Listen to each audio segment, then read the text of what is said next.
Hello, my dear beloved students. Very pleasant good morning to you all. In this cold morning, I send my greetings to you all and hope that all of you are keeping fine.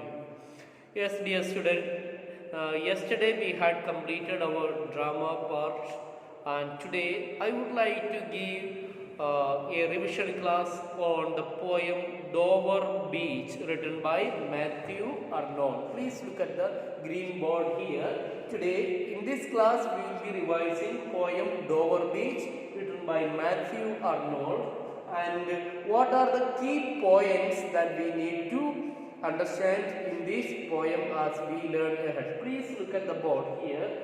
In the first part, the night scene at Dover Beach is explained. The night scene at Dover Beach, and the second point is that the glimpse of the sea, how the sea looks so beautiful, and the third point is about the allusion to Sophocles, the great Greek poet, and the fourth point that we are going to see is declining sea of faith, the faith, losing of faith in the mind of people, then the world of confusions and complexities, and in this situation, as a solution, as a remedy to the problems of the world is sincere, faithful love to each other. This is what we are going to learn. Dear students, now let us understand a bit about our poet Matthew Arnold.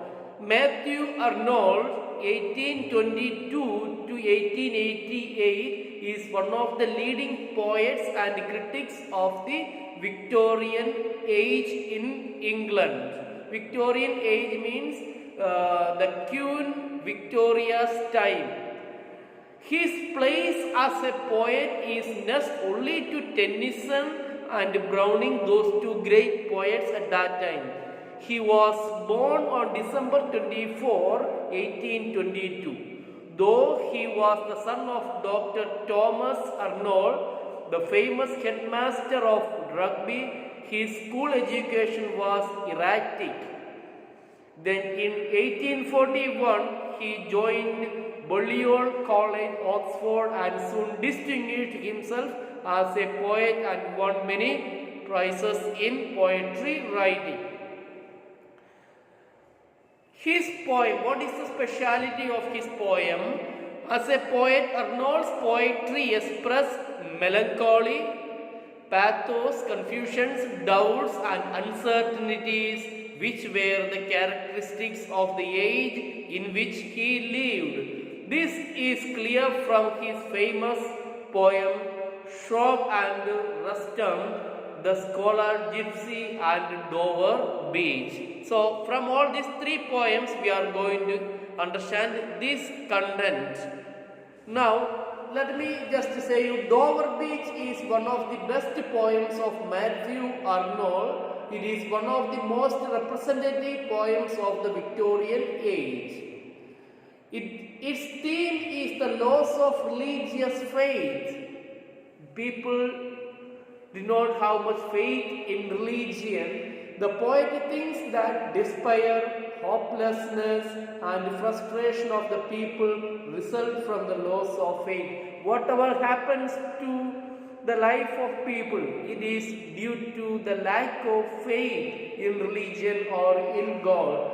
In a world of declining faith, people lead a life full of doubts, confusions, and uncertainties. Thus, Dover Beach, the moon is shining fairly on the Dover Beach Strait, while the light of the French coast is becoming dimmer and dimmer. And as the poem advances, it becomes a symbol of eternal human misery. Let me read the poem and try to explain it so that you can understand a better way. First stanza number 1. The sea is calm tonight, the tide is full, the moon lies fair upon the straits, on the French coast the light glums and is gone. The cliffs of England stand glimmering and vast out in the tranquil bay. Come to the window, sweet is the night air, only from the long line of spray, where the sea meets the moon-blenched land. Listen, you hear the grating roar of pebbles which the waves draw back and fling at their return upon the high strand. Begin and cease and then again begin with tremulous cadence slow and bring the eternal note of sadness in. What this poem is saying that? In stanza number 1, let us understand what the poet is saying. Tonight the sea is very calm. Tonight the sea is very calm. Matthew Arnold, the poet, looking through the window at the sea, he says, the sea is very calm tonight. The tide is full tide is there. The moon shines brightly on the whole strait. The moon is shining so beautifully on the strait. What is a strait? That means a narrow canal which separates France and England. Yes.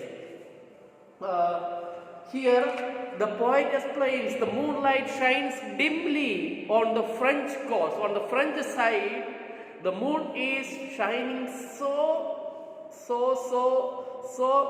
dimly, cause and it soon disappears. The cliffs of England, the mountain region of England stand firmly bathed in the moonlight.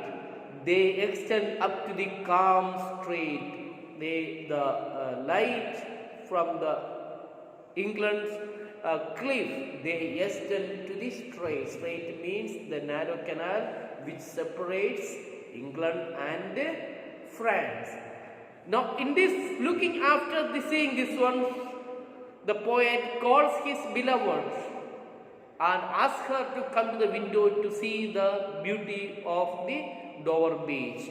Come to the window, the night atmosphere is very pleasant. The night atmosphere is so beautiful. Please come to the window. A long line of water drops rises up from the sea to touch the land bathed in the moonlight. The tides goes up and almost tries to touch the moonlight.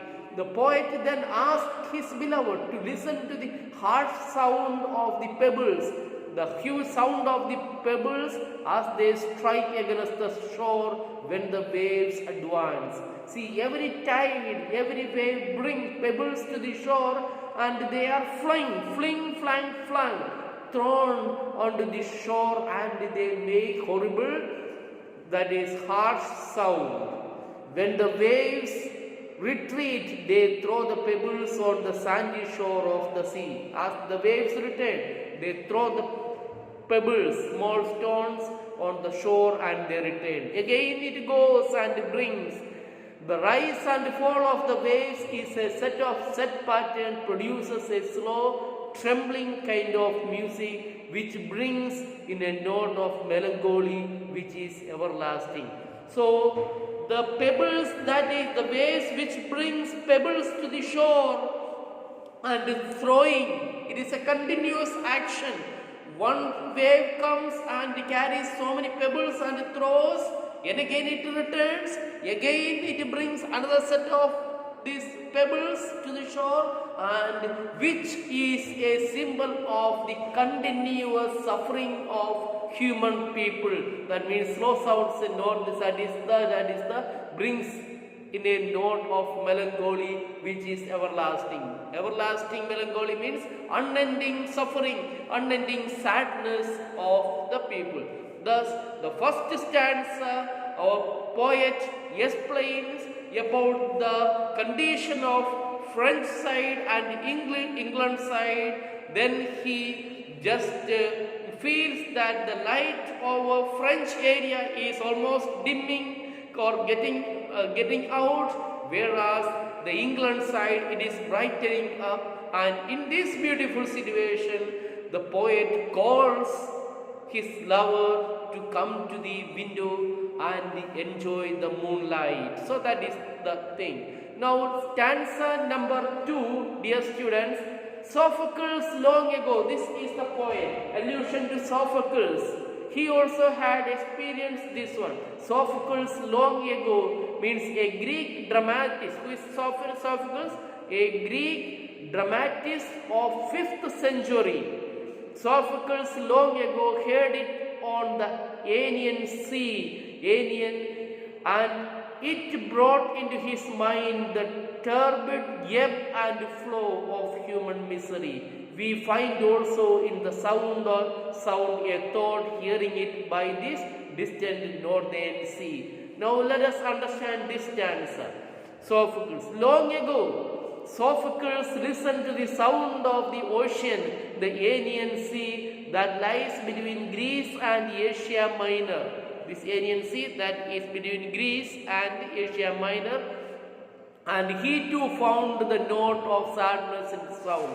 And that time, 5th century, Sophocles, he also compared the beating of the pebbles on the seashore by the waves as human suffering.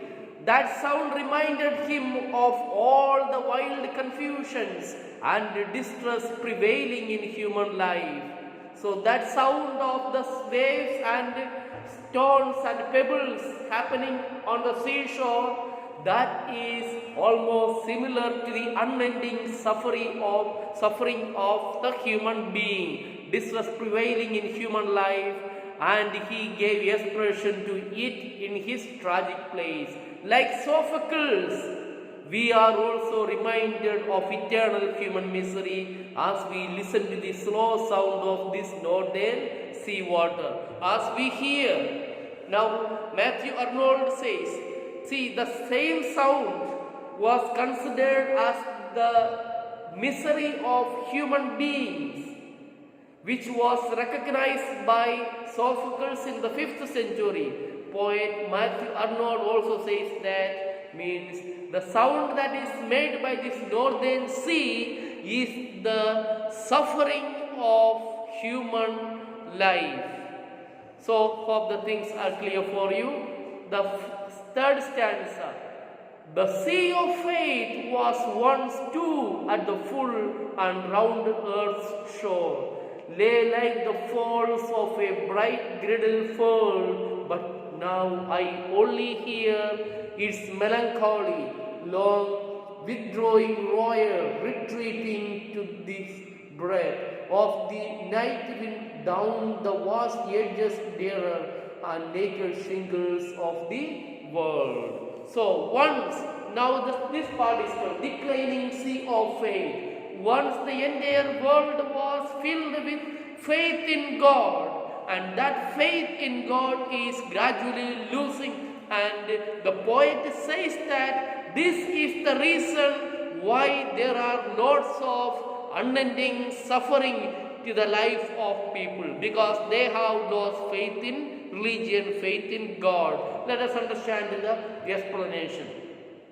Just as the sea is full now, once upon a time the world was full of faith.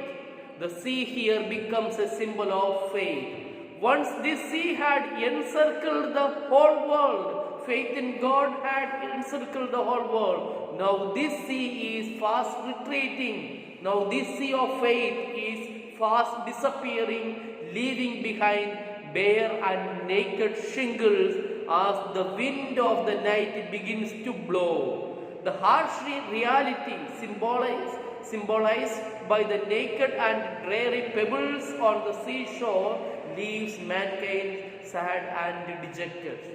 So what a beautiful analysis our poet is making here, isn't it?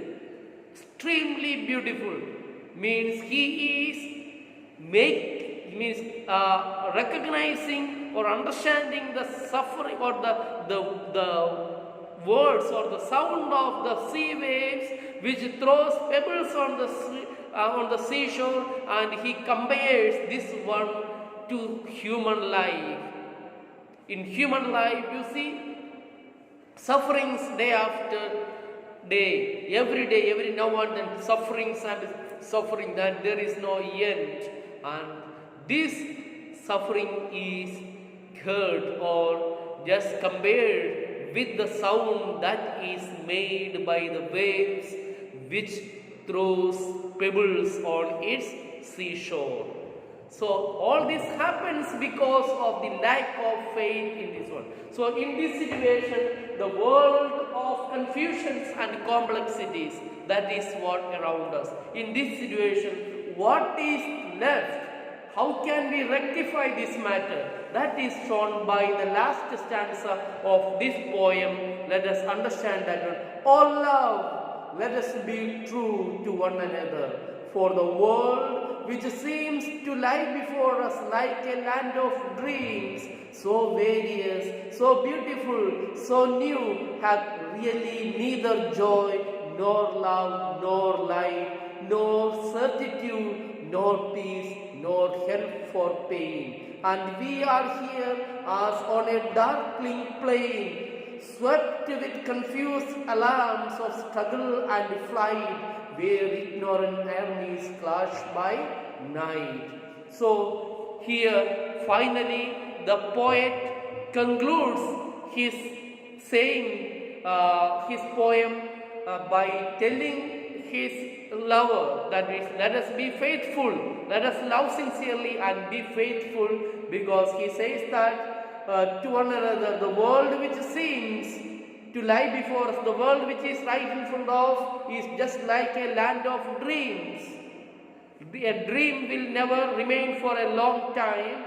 Land of dreams, so various, so it is so different. The land, the world is so different, so beautiful, so new. It looks so beautiful, so new, hath really no joy, which seems so beautiful, so nice, has really neither joy, nor love, nor light. Light here means knowledge, nor certitude, nothing is certain, uncertain, certain, nor peace, nor help for pain. There is no solution for the pain of human life.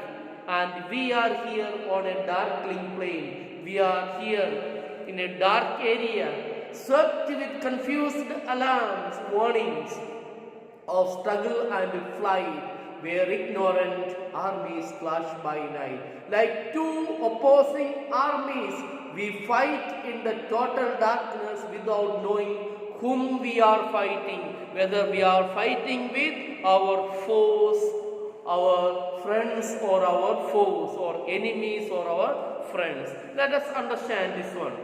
Oh my beloved, let us be loyal to each other, because the world that lies before us, the world which is before us, like a land of dreams, beautiful, charming, full of newness and variety, actually has in it nothing. There is nothing in this world which the world looks so beautiful. This world has neither joy, nor love, nor light, nor any certainty about anything. Means everything is uncertain. You remember when you were asked to give a speech on the uncertainties of life, most of you spoke on it. Uncertainty. We never know what is going to happen to us in the next morning. Certainly about nothing. It is devoid of peace. It is lacking peace. It has no remedy for any pain or sorrow. The world has no remedy, no solution for pain or sorrow. And we all on this earth are like two opposing armies, fighting each other in the total darkness of night, overcome by fears, doubts, and uncertainties. Yes, dear students, what a wonderful poem it is, So I would like to show or highlight the two main themes of this poem. Two main themes of the poem, that is, first point is decline of faith, faith in God and faith in religion. Now let me ask, in this pandemic season, so many people are suffering without any end. They go on suffering, and automatically we ask, is there any God? And if at all there is a God, where he is and what he is doing. So lack of faith, declining, people lose their faith in God. And the second point, that is alternative to the loss of faith. What is the alternative thing that we can do? That is, and the theme of the poem is obliquely expressed by the poet when he addresses his beloved. Agency. So suffering, unending suffering of human beings. Yes, dear friends, and as a solution, what is a critical appreciation? It is an elegy. The poem is written in a sad mood, so it is an elegy. It's a dramatic monologue. It is a sort of elegy, a lamentation of the declining faith in religion. Elegy means a sad song. A feeling of sadness pervades throughout. The sound of the sea waves makes the poet think of human suffering. Yes, and the imagery, some of these things, the poem is remarkable for its imagery, the visual imagery. So that is what we get in the opening lines in sensuous and touching. The sea is calm, the tide is full, and so on.